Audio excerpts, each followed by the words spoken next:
HMP shunt pathway.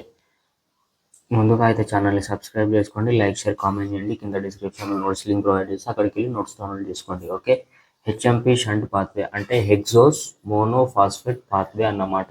HMP shunt pathway అనేది మనకు alternate way for glucose metabolism. Okay, ఇంతకుముందు మనకు గ్లైకోలైసిస్ ఉంది కదా, అది గ్లూకోజ్ మెటబాలిజంకి యూజ్ చేస్తుంది.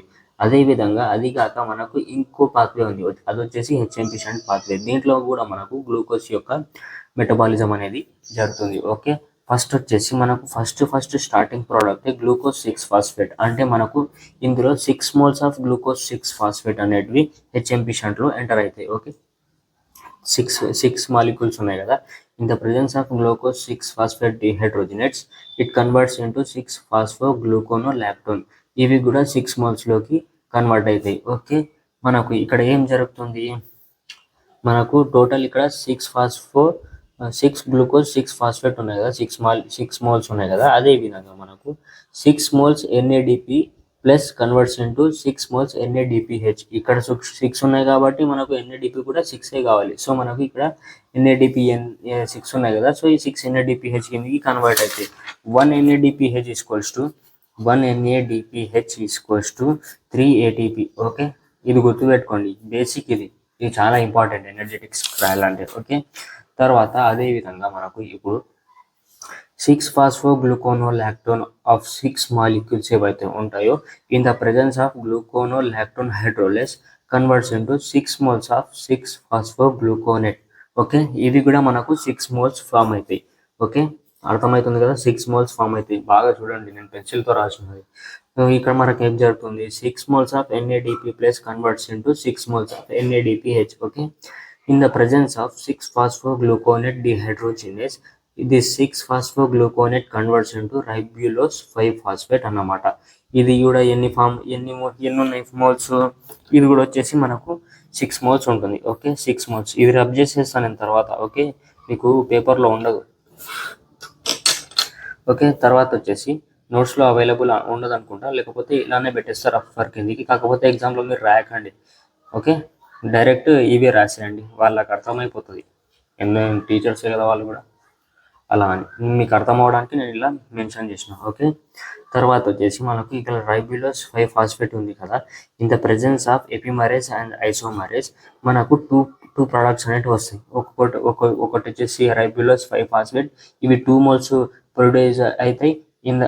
అండ్ వచ్చేసి సెల్యులోస్ 5-ఫాస్ఫేట్, ఇవి 4 మోల్స్ ప్రొడ్యూస్ అవుతాయి. ఓకే, ఇక్కడ 4 మోల్స్ ఉన్నాయి కదా, 2 మోల్స్ వచ్చేసి మనకు ఇవి రెండు రియాక్ట్ అవుతాయి. 2 మోల్స్ వచ్చేసి ఇవి రెండు రియాక్ట్ అయ్యి మనకు in the presence of thiamine pyrophosphate and transketolase 2 products అనేటివి ఇస్తాయి. ఓకే, అదేదేవి సెడోహెప్టిలోస్ 7-ఫాస్ఫేట్, ఈ 2 మోల్స్ వస్తాయి. గ్లిసరాల్డిహైడ్ 3-ఫాస్ఫేట్, ఇవి 2 మోల్స్ వస్తాయి. ఓకే, మనకు గుర్తుపెట్టుకోండి, ఇక్కడ 2 మోల్స్ యూజ్ చేసినాం, కాకపోతే మనకు ఇక్కడ సెల్యులోస్ 5-ఫాస్ఫేట్ అనేది 4 మోల్స్ వస్తాయి. 4 మోల్స్లో మనం 2 మోల్సే యూజ్ చేసి ఈ పాత్వేలో రాస్తున్నాం. ఓకే, దానివల్ల మనకు సిడోహెప్టిలోస్ 7-ఫాస్ఫేట్ 2 మోల్స్ ఫామ్ అయింది. తర్వాత వచ్చేసి 2 గ్లిసరాల్డిహైడ్ 3-ఫాస్ఫేట్. ఓకే, తర్వాత వచ్చేసి మనకు in the presence of trans and aldolase మనకు erythrose four phosphate and fructose six phosphate, ఇవి కూడా మనకు 2 మోల్స్ అనేవి ప్రొడ్యూస్ అవుతాయి. తర్వాత మనకు ఈ ఫామ్ అయిన ఫ్రక్టోస్ 6-ఫాస్ఫేట్ ఏదైతే ఉంటాయో దీన్ని మనం సైడ్కి పెట్టేస్తాం. ఓకే, అది యూజ్ చేయం ఇంకా పాత్వేలో. నెక్స్ట్ వచ్చేసి మనకు ఎరిథ్రోస్ 4-ఫాస్ఫేట్, మనకు ఇక్కడ 2 మోల్స్ ఉంది కదా. ఎరిథ్రోస్ 4-ఫాస్ఫేట్ అంటే ఏంటిది, మనకు 4 అంటే సి 4-ఫాస్ఫేట్ అన్నాడు. సో మనకు 4th పొజిషన్ దగ్గర ఫాస్ఫేట్ గ్రూప్ అటాచ్ అయి ఉంది. సో మనకు దీంట్లో ఎన్ని కార్బన్స్ ఉన్నాయి, టోటల్ 4 కార్బన్స్ ఉన్నాయి. ఇంకో ఎరిథ్రోస్ 4-ఫాస్ఫేట్లో మనకు ఎన్ని కార్బన్స్ ఉంటాయి, CpO3 2-. ఓకే, మనకు ఎరిథ్రోస్ 4-ఫాస్ఫేట్, ఇది బేసిక్గా ఇలా రాస్తున్నా. ఎరిథ్రోస్ 4-ఫాస్ఫేట్ మనకు 2 మోల్స్ అనేటివి ఫామ్ అయినాయి. సో మనకు ఎరిథ్రోస్ ఈ 2 మోల్స్ ఏవైతే ఉంటాయో మనకు 3 మోల్స్ ఆఫ్ గ్లిసరాల్డిహైడ్ 3-ఫాస్ఫేట్గా ఫామ్ అవుతాయి. ఎలా ఫామ్ అయినాయి అంటే మనకు గ్లిసరాల్డిహైడ్లో 3 ఉంటాయి కదా, అంటే 3 కార్బన్ చైన్స్ ఉంటాయి. మనకు ఇక్కడ ఎన్ని ఉన్నాయి, టోటల్ 8 ఉన్నాయి. సో మనకు ఇంకొకటి కావాలి, ఇంకొకటి కార్బన్ వచ్చేసి ఇక్కడ అటాచ్ అయినప్పుడు మనకు 3 గ్లిసరాల్డిహైడ్ అనేటివి ఫామ్ అవుతాయి. గ్లిసరాల్డిహైడ్ 3. 3 మాలి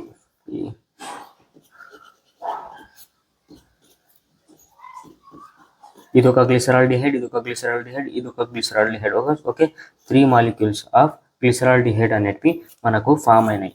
దేనివల్ల ఫామ్ అయినాయి? ఈ 2 మోల్స్ ఆఫ్ ఎరిథ్రోస్ 4 ఫాస్ఫేట్ కలిసి మనకు 3 గ్లిసరాల్డిహైడ్ అనేటివి ఇచ్చినాయి. ఓకే మనకు ఇక్కడ 3 glyceraldehyde 3 phosphate glyceraldehyde 3 phosphate 3 moles 3 molecules అనేటివి ఫామ్ అయినాయి. ఓకే తర్వాత వచ్చేసి మనకు ఇక్కడ ఏం జరుగుతుందంటే మనకు ఏదైతే ఫామ్ అయిందో గ్లిసరాల్డిహైడ్ 3 ఫాస్ఫేట్ మనకు రివర్స్ గ్లైకోలైసిస్ జరిగి ఫ్రక్టోజ్ 6 ఫాస్ఫేట్ ప్రొడ్యూస్ చేస్తుంది. ఫ్రక్టోజ్ 6 ఫాస్ఫేట్ ఎన్ని ప్రొడ్యూస్ చేస్తుంది? ఓన్లీ ఒక్కటే ప్రొడ్యూస్ చేస్తుంది. అంటే మనకు 3 గ్లిసరాల్డిహైడ్ కలిసి రివర్స్ గ్లైకోలైసిస్ పాత్వేలోకి వెళ్ళి మనకు only 1 molecule of fructose 6 phosphate అనేది ప్రొడ్యూస్ చేసింది. ఓకే తర్వాత వచ్చేసి ఇంకా మనకు ఇక్కడ అవ్వలేదు. సో మనకు ఇక్కడ జైలులోస్ 5 ఫాస్ఫేట్ మిగిలింది కదా, 2 మోల్స్ ఏమో ఇక్కడ యూజ్ చేసుకున్నాం, ఇంకా 2 మోల్స్ మిగిలినాయి. ఓకే ఈ 2 మోల్స్ ఏవైతే మిగిలినాయో మనకు డైరెక్ట్ థయామిన్ పైరోఫాస్ఫేట్ ఉన్నప్పుడు ఫ్రక్టోజ్ 6 ఫాస్ఫేట్ కింద ఫామ్ అవుతాయి. ఎన్ని ప్రోడక్ట్స్ ఫామ్ అవుతాయి? ఇక్కడ జైలులోస్ 5 ఫాస్ఫేట్ ఎన్ని ఉన్నాయి? 2 మోల్స్ ఉన్నాయి. ఓకే ఫ్రక్టోజ్ 6 ఫాస్ఫేట్ కూడా మనకు 2 ఫామ్ అవుతాయి. ఓకే గ్లిసరాల్డిహైడ్ నుంచి ఒక ఫ్రక్టోజ్ 6 ఫాస్ఫేట్ ఫామ్ అయింది అండ్ జైలులోస్ 5 ఫాస్ఫేట్ నుంచి మనకు ఇక్కడ 2 moles of fructose 6 phosphate form అయింది. సో మనకు టోటల్ ఫ్రక్టోజ్ ఎన్ని ఫామ్ అయినాయి అంటే ఇక్కడ ఈ పాత్వేలో మొత్తం మనకు ఫస్ట్ వచ్చేసి ఇక్కడ 2 మోల్స్ ఫామ్ అయినాయి. ఓకే తర్వాత జైలులోస్ 5 ఫాస్ఫేట్ నుంచి మనకు 2 moles of fructose 6 phosphate form అయినాయి. ఓకే తర్వాత ఇంకోటి వచ్చేసి మనకు ఇక్కడ గ్లిసరాల్డిహైడ్ 3 గ్లిసరాల్డిహైడ్ నుంచి ఒక ఫ్రక్టోజ్ ఫాస్ఫేట్ ఫామ్ అయింది. సో మనకు టోటల్ 1 + 2 + 2 = టోటల్ 5 ఫ్రక్టోజ్ ఎన్ని 6 ఫాస్ఫేట్ అనేటివి ఫామ్ అయినాయి. ఓకే అర్థమైంది అనుకుంటున్నా. క్లియర్గా ఉంది, ఈజీగా ఉంది, అంతే హార్డ్ ఏం లేదు. సో మనకు ఈ ఫ్రక్టోజ్ 6 ఫాస్ఫేట్ ఏదైతే ఉంటుందో మనకు 5 glucose 6 phosphate 5 molecules of glucose 6 ఫాస్ఫేట్ని ప్రొడ్యూస్ చేస్తుంది. ఓకే మనకు స్టార్టింగ్ ప్రోడక్ట్ ఎంత ఉంటుంది? 6 మాలిక్యూల్స్ ఉన్నాయి గ్లూకోజ్ 6 ఫాస్ఫేట్వి. మనకు ఈ పాత్వే అయ్యేంతలోపు మనకి ఎన్నైనాయి?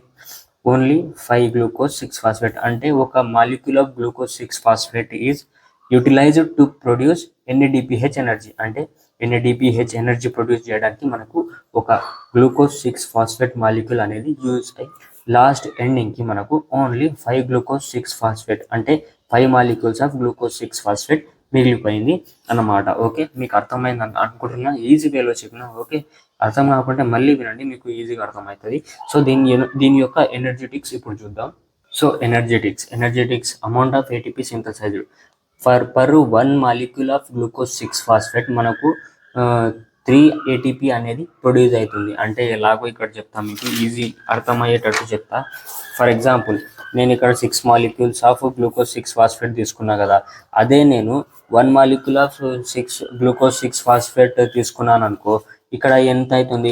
Only 1 NADP converts into 1 NADPH. So మనకు ఆగండి పేపర్ లేదు చెప్తున్నా వినండి.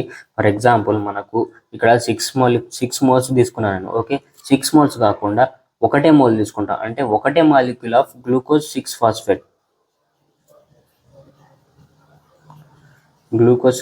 ఫాస్ఫేట్ తీసుకున్నాను అనుకోండి, మనకు ఇక్కడ 6 NADP ఉంది, ఎందుకంటే 6 ఉన్నాయి. కాకపోతే ఒకటే మాలిక్యూల్ తీసుకున్నప్పుడు మనకు only 1 NADP converts into 1 NADPH.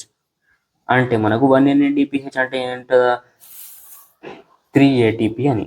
Okay అలా క్యాలిక్యులేట్ చేస్తే మనకు ఇక్కడ NADPH ఫామ్ అయింది, ఇక్కడ NADPH ఫామ్ అయింది. ఇది తప్పితే మనకు ఎక్కడ ఫామ్ అవ్వలేదు.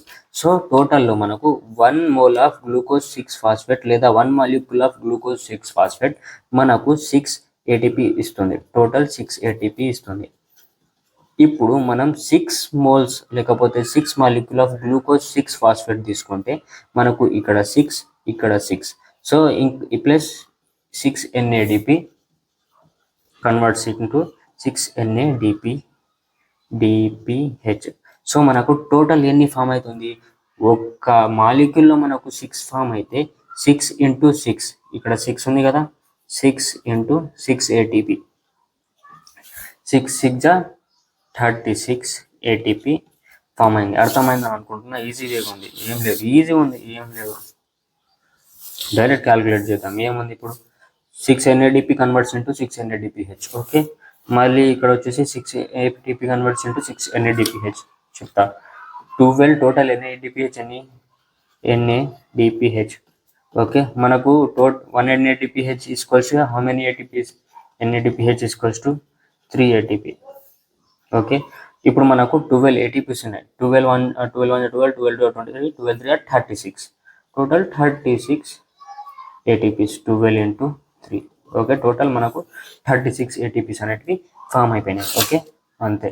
Significance: it is an alternative pathway for the metabolism of glucose. అంటే మనకు ఇంతకుముందు చెప్పినా కదా, మెటబాలిజం ఆఫ్ గ్లూకోజ్ కోసం ఇది ఒక ఆల్టర్నేట్ పాత్వే అని. Okay, this pathway occurs in certain specialized tissues. Example మనకు లివర్లో జరుగుతుంది, ఎరిథ్రోసైట్స్లో జరుగుతుంది, టెస్టిస్లో జరుగుతుంది, ఓవరీస్, లెన్స్, ఐ యొక్క లెన్స్ అండ్ కార్నియాలో జరుగుతుంది. Okay, it is more efficient since more than 30 molecules of ATP are produce. మనకు ఇక్కడ 36 ఏటీపీ ప్రొడ్యూస్ అవుతుంది కదా, అందువలన ఇది అనేది more efficient and more important అనమాట. It is an important pathway for the synthesis and metabolism of pentoses. Pentoses ఏవైతే ఉన్నాయో దాని యొక్క సింథసిస్ లేకపోతే మెటబాలిజంకి ఈ హెచ్ఎంపి షంట్ పాత్వే అనేది చాలా ఇంపార్టెంట్ అన్నమాట. No ATP is produced directly. మనకు ఇక్కడ ఏటీపీ మనం ఇక్కడ ఎక్కడ ఏటీపీ చూడలేదు, డైరెక్ట్ ఏటీపీ చూడలేదు. సో మనం ఓన్లీ ఎన్ఏడిపి చూసినాం. ఇక్కడ ఎన్ఏడిపిహెచ్ ఏదైతే ఫామ్ అయిందో, మనకు ఎన్ఏడిపిహెచ్ ఫామ్ అయింది కదా, ఎన్ఏడిపిహెచ్ ఫామ్ అయింది. సో ఈ ఫామ్ అయిన ఎన్ఏడిపిహెచ్ మనకు ఎలక్ట్రాన్ ట్రాన్స్పోర్ట్ ఈటీసీలోకి వెళ్ళి కన్వర్ట్ అయ్యి ఏటీపీగా ఫామ్ అవుతుంది. ఓకే ఓకే అంతే. ఇంకా థ్యాంక్ యూ, అర్థమైందని అనుకున్నాను. ఓకే, ప్రాక్టీస్ చేయండి బాగా. గ్లూకోజ్ 6-ఫాస్ఫేట్ డిహైడ్రోజినేస్ డిఫిషియన్సీ, ఇది వచ్చి మనకు జెనెటిక్ డిసార్డర్ అనమాట. ఓకే, దీంట్లో మనకు ఆర్బీసీ ఏదైతే ఉంటుందో ఎఫెక్ట్ అయ్యి బ్రేక్ డౌన్ అవుతుంది, అంటే హ్యూమోలైసిస్ అనేది జరుగుతుంది. ఓకే, G6PD అంటే glucose six phosphate dehydrogenase deficiency is enzyme involved in the pentose phosphate pathway. ఈ ఎంజైమ్ అనేది మనకు పెంటోస్ ఫాస్ఫేట్ పాత్వేలో యూజ్ అవుతుంది. Okay, which is crucial for protecting red blood cells from oxidative damage. అంటే మనకు డ్యామేజ్, ఫర్ ఎగ్జాంపుల్ మనకు RBC అనేది మనకు ఆక్సిడేషన్ జరిగి బ్రేక్ డౌన్ అవుతుంది, ఆక్సిడేషన్ జరిగి డ్యామేజ్ అనేది అవుతుంది. సో మనకు ఈ డ్యామేజ్ కాకుండా గ్లూకోజ్ 6-ఫాస్ఫేట్ డిహైడ్రోజినేస్ ఎంజైమ్ ఏదైతే ఉంటుందో అక్కడ యాక్ట్ చేసి మనకు ఆక్సిడేషన్ జరగకుండా ఆపుతుంది. ఓకే, దానివల్ల మనకు డ్యామేజ్ అనేది జరగదు. ఓకే, తర్వాత వచ్చేసి కాజ్ ఆఫ్ డిఫిషియన్సీ. మనకు గ్లూకోజ్ 6-ఫాస్ఫేట్ డిహైడ్రోజినేస్ డిఫిషియన్సీ ఎందుకు వచ్చిందంటే, it is caused by mutations in the G6PD gene located on the X chromosome పైన మనకు G6PD జీన్ అనేది ఉంటుంది. సో మనకు దాంట్లో మ్యూటేషన్స్ చేంజెస్ జరిగినప్పుడు మనకు డిఫిషియన్సీ అనేది వస్తుంది. ఎక్స్ లింక్డ్ రెసెసివ్ ఇన్హెరిటెన్స్ వల్ల కూడా జరుగుతుంది. Primarily effects males while females can be carriers. అంటే ఎక్స్ లింక్డ్ రెసెసివ్ ఇన్హెరిటెన్స్ అంటే మనకు మేల్స్ దగ్గర ఎక్స్ క్రోమోజోమ్స్ ఉంటాయి కదా, ప్రైమర్లీ అవే ఎఫెక్ట్ అవుతాయి. ఓకే, తర్వాత వచ్చేసి ఫీమేల్ ఏదైతే ఉంటుందో అది క్యారియర్గా మారుతుంది. సిమ్టమ్స్: హ్యూమోలైటిక్ అనీమియా, తర్వాత వచ్చేసి డార్క్ యూరిన్ రావడం, లేకపోతే షార్ట్నెస్ ఆఫ్ బ్రీత్, లేకపోతే ర్యాపిడ్ హార్ట్ రేట్ అనేది ర్యాపిడ్గా ఇంక్రీజ్ అవుతుంది.